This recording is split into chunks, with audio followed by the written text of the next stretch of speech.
And it's because it's like, well, if you're not going to feed me, I'm going to hold on to what I've got.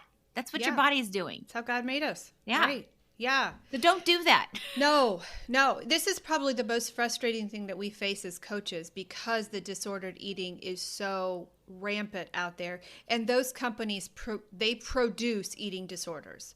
And I'm very sensitive to that, because I did have an eating disorder myself. I had a binge eating disorder. And so even I have to be careful with how I do fasting. Some of these things that we teach are good things, but they may not be good things for some people. So I have to teach all of our regular normal strategies in a different way, depending on the client. If I have a binge eater, I am not going to send them down the fasting lane without some materials and some tools to get them out so that they don't go back there. And so disordered eating habits come from these companies. And the thing that makes me crazy is they pay lots of money for this. Lots of money. It's insane. It's impossible to fix. When you hit metabolic adaptation, it's impossible to fix without time. Minimum time I need with those people are 4 months. 4 months. And I have had some clients who have said, okay, I'm ready to fix my broken metabolism. And they've given me the 4 months, and they've continued to lose throughout that. So it's not impossible to lose weight while you're on a reverse diet, but you have to stop and you have to fix your body first. It is normal for the process.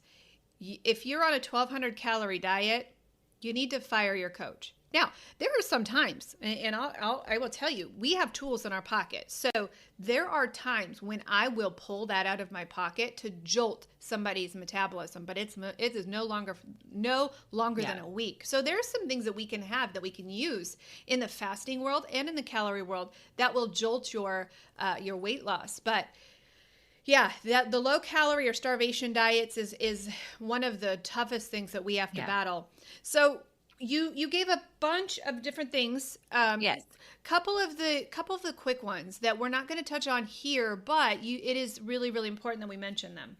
Right. So I believe during a major weight loss journey that this is why it's more towards the end of when you should focus on this. But I believe that when you get to a point in your journey and the scale's just not moving, things are starting to show up because you've started to unbury like a bunch of other ailments. Your body's adjusting to things. The next thing would be to focus on the gut and the hormone issues that could be there. I believe that the hormone issues you definitely need to see a specialist for, just so that they can dive in, check your blood, do all the things that they know how to do so that they can know what will balance your hormones and to see if they're even unbalanced. The next one that I'm personally working on is my gut health, because your gut is your second brain. If your gut's off, your brain's off. If your brain's off, your gut's off. It just works hand in hand. So I believe that when you are, probably just depends on where you are and how long you've been on this journey and you kept it as this lifestyle.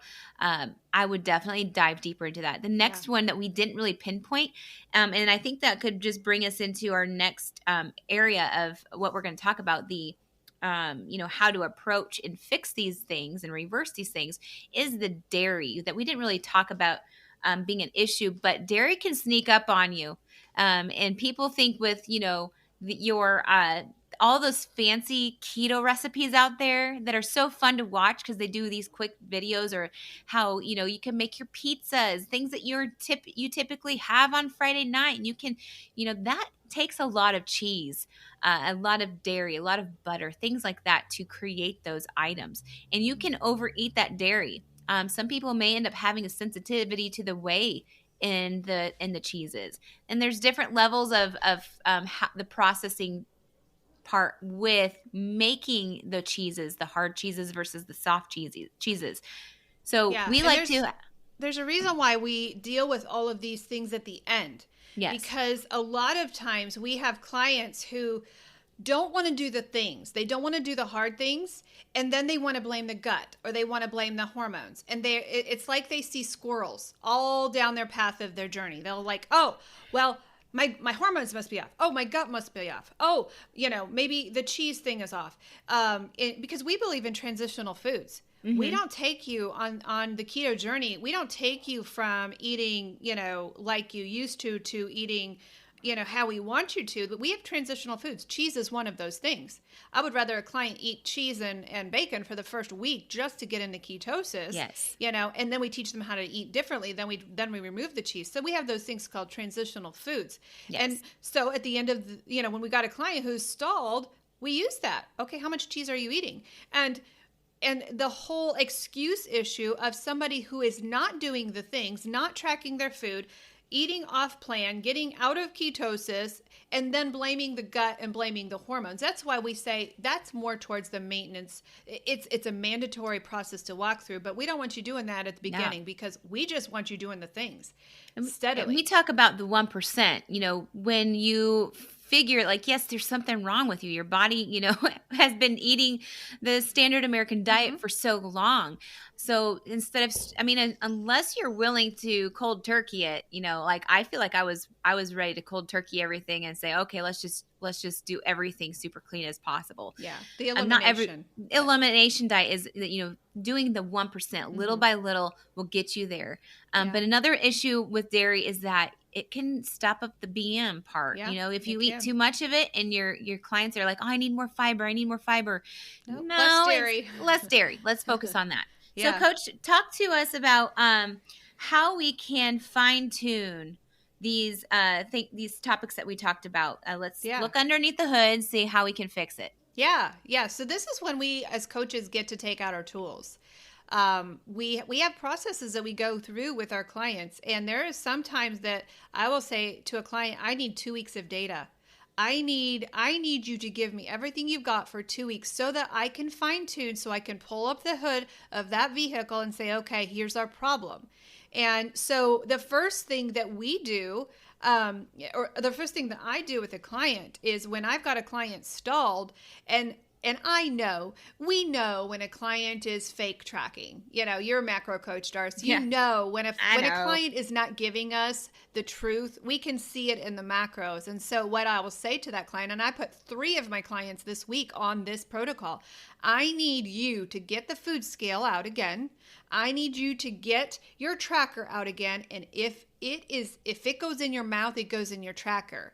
And there's some clients when I know where the problem is, like I know how much dairy they're eating, I am not telling them to switch the dairy at that point because I need to know what a normal 2 weeks looks like for them. So data is not data. That is so important to know. Some people are like, oh, you're just inhibited by your tracker. No, that is our tool that we have so that we can troubleshoot with our clients.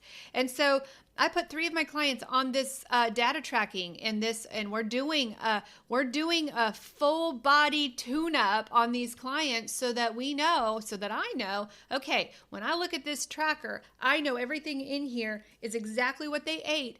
Then what do we do, Darce? After we do that, after we see what the client's eating, after we see the amount of calories they're eating, after we see the amount of dairy, all of that, what do we do after the macro audit is what we like to call it. Well, then we can create the caloric calories and your macros for your body personally, so that we know what your body needs, how much calories we need to set it at, what percentage works best for you, what types of things that is going to help you, what they were doing wrong, Yeah. So that's what we do next. Yeah. And typically what we find is I will be worried because we have with our software that we have some amazing tools where we know the average caloric intake of that client. And typically what I see in a client is they're giving me 900 to 1,000 calories in their macros. And I'm like, oh, crap. We have to do a reverse diet because you are not eating enough. Well, then when I put them on this macro audit, we're finding out they're eating in a surplus. They're eating 1,800 calories that they just weren't tracking. And so, a reverse diet isn't needed. So what they had done was they just gotten lazy and they were not tracking the BLTs. They were not tracking the things that they should, and they'd gotten lazy. That's the simplest thing. And then there's some clients who come in and they're like, I tracked every single bite, and they are indeed eating 900 calories.